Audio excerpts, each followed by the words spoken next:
Dinas Tenaga Kerja Kota Palembang terus berupaya menekan angka pengangguran yang ada di Kota Palembang. Beberapa upaya yang telah dilakukan oleh Disnaker Kota Palembang diantaranya melakukan pelatihan bagi calon tenaga kerja, menggelar pameran kerja, serta melakukan edukasi, mulai dari lembaga pendidikan tingkat menengah hingga lembaga pendidikan tingkat tinggi, sehingga nanti para calon tenaga kerja ini siap bersaing mencari lapangan kerja yang tersedia.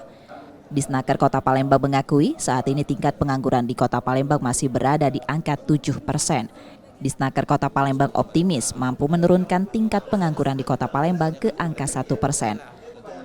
Kalau sekarang masih di sekitaran di angka 7%, tahun ini kita yakin kita bisa turun lah, mudah-mudahan 1%, karena itu susah sekali. Kota besar ini adalah pusat ekonomi dan pusat industri.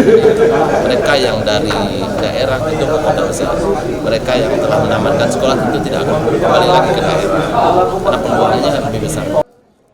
Banyaknya pencari kerja yang memilih mencari peruntungan di kota besar menjadi tantangan utama yang dihadapi oleh Disnaker Kota Palembang. Nur Muhammad, Kompas TV, Palembang, Sumatera Selatan.